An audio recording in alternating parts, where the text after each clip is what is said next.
Hello there, my name is Chris Mackay and I'm here to talk to you about some of my cameras.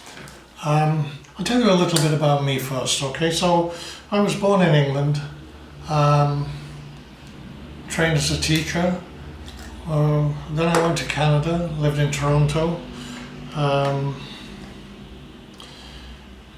In my mid-30s I took time out of teaching and did a degree in applied photography at Sheridan College in Oakville, and that was a 2-year course, and the first year was strictly black and white photography, and second year was introduced colour. We did everything. We had to buy our own monorail 4x5 camera.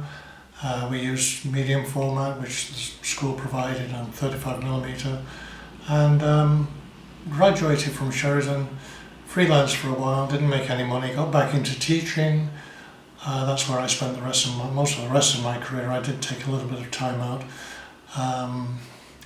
And then I taught photography to kids in summer school, high school and elementary level, so that was a lot of fun. Taught kids how to do black and white using enlargers, and got some very good results from students, and they loved it because it's hands-on chemistry, everything is tactile. That's what's wrong with digital now. You don't get to get in the dark room with the red light and the smell of chemistry, and they just trial and error, doing your test strips. Anyway, that's stories for another time.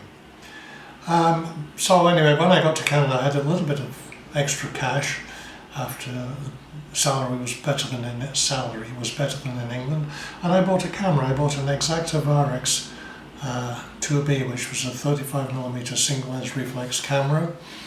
I'm going to show you one of these right now. It's not the one that I bought originally. I sold that many years ago, but this is the Exakta Varex camera. This was the first successful 35mm single lens reflex camera. It came out in Germany, it was made in Dresden. It came out in the mid-30s and continued in production after the war. Probably went out of production in about the late 60s. Exakta was merged into the same company as Praktica, Pentacon. Anyway, somebody might be making cameras with the Exakta name on now, but this is the original Exakta. Very distinctive camera, shaped like a trapeze, sort of difficult to hold. It's not ergonomically correct. The shutter advance and the shutter setting dial is on the left, which is not as unusual as you might think, but still, it's a very long advance to advance the film. You go almost 360 degrees. Film release is here on the left, and shutter speeds are here, and you have a slow speed dial, so the shutter speeds go from 1/1000th of a second down to 12 seconds if you activate the slow speed dial, and also delay. Very complex, not really necessary, but the Germans have a reputation, I think, or did, for making things a bit more complicated than they really need to be, and thereby lie a few more tales. Another interesting thing about the Exakta was because it was used in the medical profession and scientific profession, so you may be called upon to take 3 or 4 shots, and we need to see that right now. Go and process. Well, you don't want to waste the rest of your film, so on the bottom here there's a little knurled screw, and if you undo it you can pull out and push back in. When you pull it out, you are actually pulling like a hook, like a sickle, a razor, which is going to cut off the film. I'll open the back and show you. So you can put a film cassette in here. Well, you would, that's what you do. But you can also take out this take-up spool, and you can replace that with another cassette, and you have already attached your film into this cassette. So when you advance the film, it's going into a cassette. So then when you've taken your 5 or 6 pictures and the medical director, come on, I want these pictures now, come on, come on. So with this close, you pull down, and what happened there was this little razor cuts off the film. So now you've got a film in here, quite safe, it's in the cassette. There's a little bit of it sticking out, so you haven't lost it. Later on you can pull it out. The rest of the film is over here. Well, you might have exposed on there, so you just have to wind on. You can wind that right into the cassette, and then you can take the cassette and process the film. And are you happy now? I've done it. Yes, okay, fine, thanks. Okay, so it's done.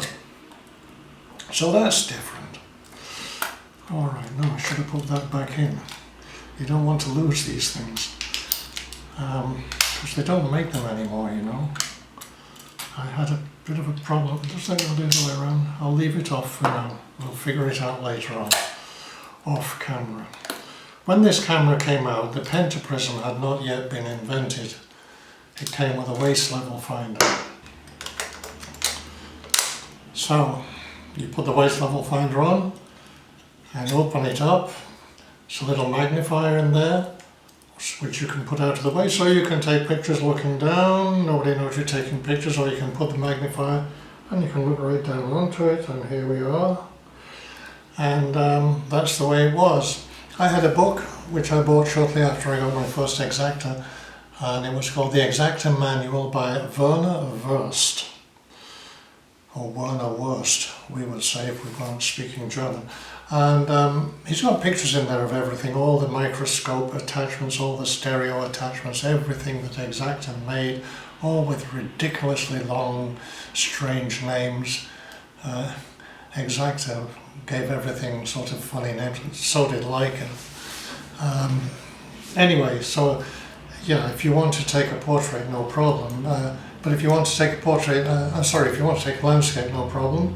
If you want to take portrait and you don't have a pentaprism because it hasn't yet been invented, this is what Werner said you had to do. But you know, it's really hard to orient that because everything goes the wrong way. If you have a twin lens reflex or any camera you look down on, try it, and that way madness lies, to quote King Lear. Anyway, that's the Exakta, beautiful camera. Was designed by a gentleman called Werner Wurst. No, it wasn't. That was the book. It was designed by a gentleman called Kurt Nuchterlein. Cameras were made, I think I already said, in Dresden during the war. Dresden was the centre of the, well, one of the very important centres of the German camera industry. And towards the end of the war, the RAF bombed Dresden, causing a firestorm, which was so intense that, you know, when there's a fire, oxygen gets sucked into the fire, caused a firestorm. People were sucked into the fire. It was absolutely dreadful. And one of the people who died in that horrendous blaze was Karl Nuchterlein. So he didn't survive the war. Nothing was found of him ever, or of anybody. It was dreadful.